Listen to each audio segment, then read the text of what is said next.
Seigneur soit avec vous. Et avec votre esprit. Évangile de Jésus-Christ selon saint Luc. Gloire à toi, Seigneur.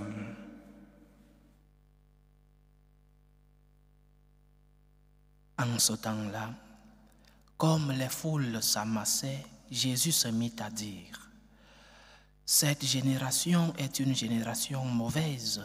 Elle cherche un signe. Mais en fait de signe, il ne lui sera donné que le signe de Jonas. Car Jonas a été un signe pour les habitants de Ninive. Il en sera de même avec le Fils de l'homme pour cette génération. Lors du jugement, la reine de Saba se dressera en même temps que les hommes de cette génération, et elle les condamnera. En effet, elle est venue des extrémités de la terre pour écouter la sagesse de Salomon. Et il y a ici bien plus que Salomon. Lors du jugement, les habitants de Ninive se lèveront en même temps que cette génération et ils la condamneront. En effet, ils se sont convertis en réponse à la proclamation faite par Jonas. Et il y a ici bien plus que Jonas. Acclamons la parole de Dieu. Louange à toi, Seigneur Jésus.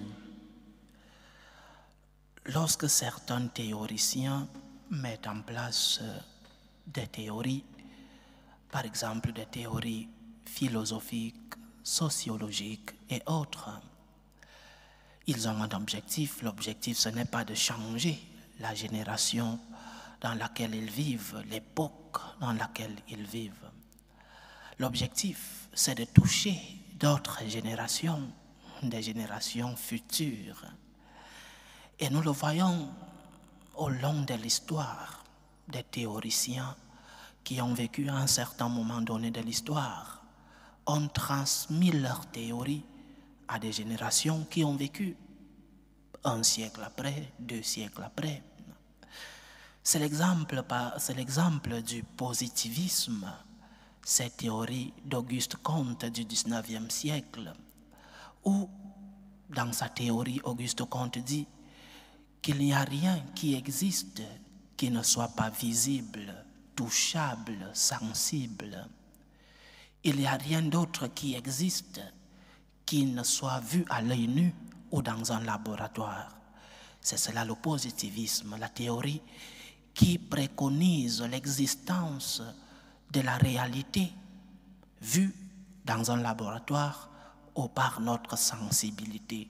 Si nous ne voyons pas, si nous ne touchons pas, cela n'existe pas. Et cette théorie, qui était déjà en herbe au 19e siècle, a eu sa grande éclosion au 20e et aujourd'hui au 21e siècle. Aujourd'hui, ce qui n'est pas visible à l'œil nu, ce que la science ne peut pas démontrer dans un laboratoire, n'est pas réel, n'existe pas. Combien de fois nous voyons des personnes dire: si vous parlez des anges, si vous parlez des esprits, non, cela n'existe pas, parce que dans un laboratoire, nous ne pouvons pas prouver que ces réalités que vous dites exister, que ces réalités sont vraiment des réalités, c'est-à-dire qu'elles ont une existence. Ne parlons pas de Dieu.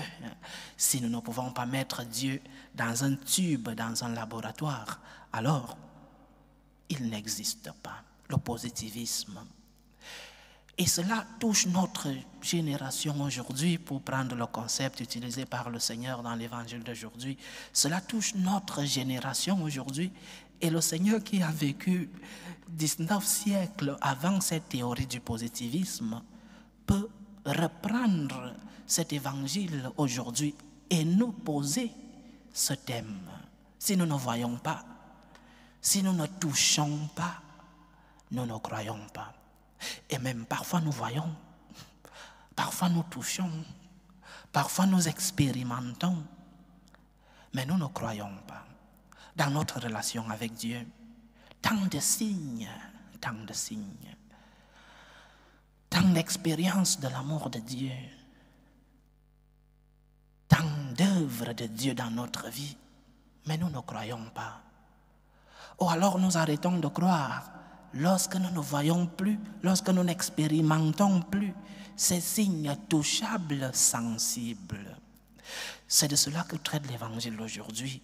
Le Seigneur parle de cette génération qui voulait toucher, qui voulait voir, qui voulait cette sensibilité dans les signes. Si vous ne voyez pas des signes, vous ne croyez pas. Mais nous, comme chrétiens, nous qui avons rencontré le Christ, nous qui avons fait une expérience avec le Christ, nous l'avons touché. Nous continuons de le toucher dans la Sainte Eucharistie. Nous l'avons vu. Mais pourquoi ne croyons-nous pas?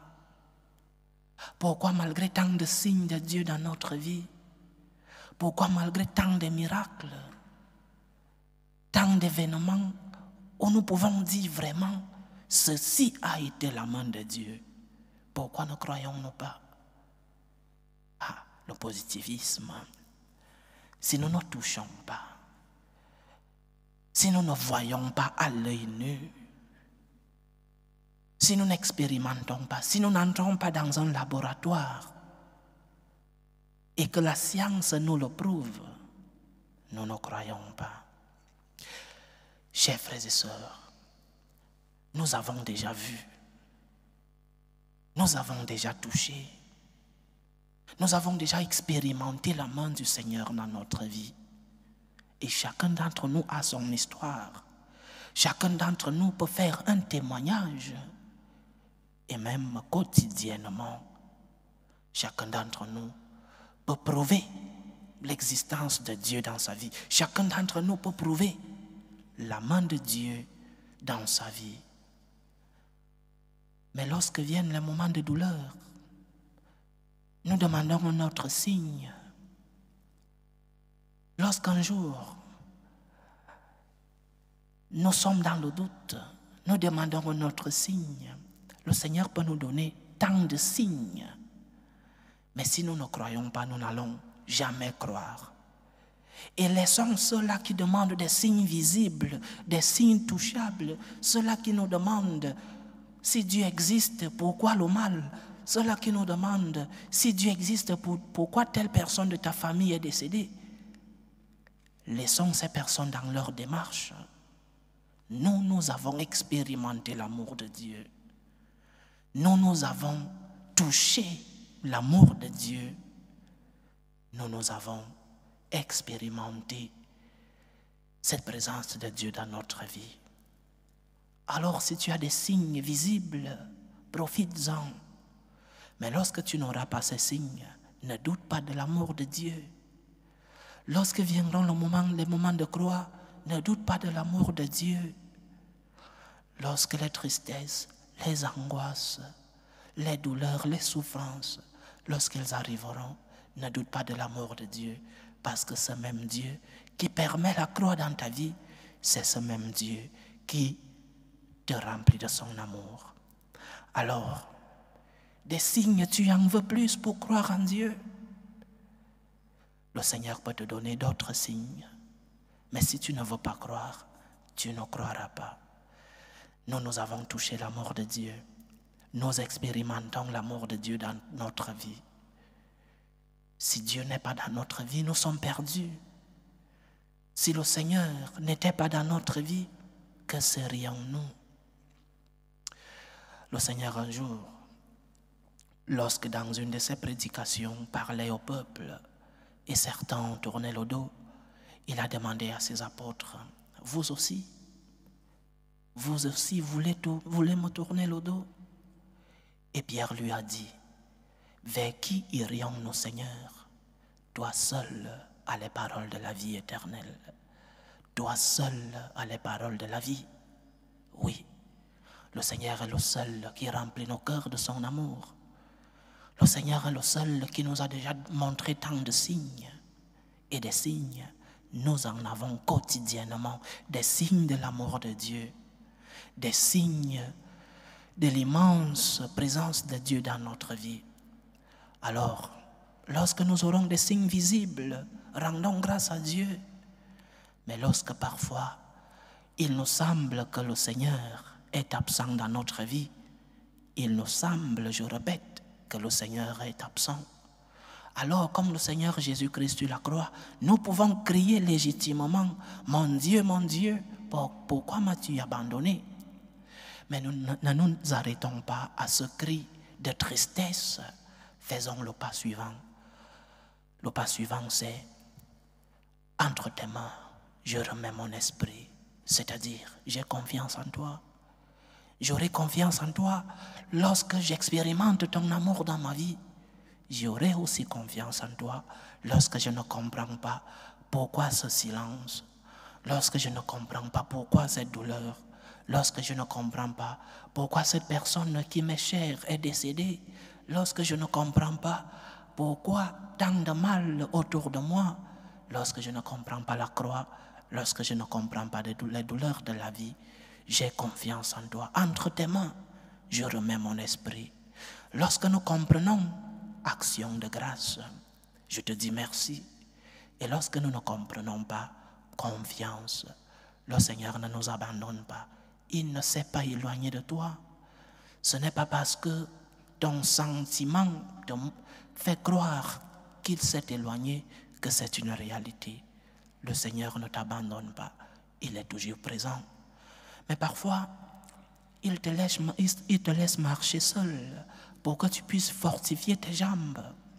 Parfois, comme une mère qui laisse son enfant apprendre à marcher, c'est comme ça que le Seigneur nous enseigne aussi. Parfois, oui, nous expérimentons qu'il nous garde dans ses bras comme une maman qui est en train d'allaiter son enfant. Et cette même maman, de temps en temps, dépose son enfant au sol et lui dit « Apprends à marcher ». C'est la pédagogie du Seigneur dans notre vie. Alors des signes, nous en avons. Et nous en avons au quotidien. Des signes de l'amour de Dieu.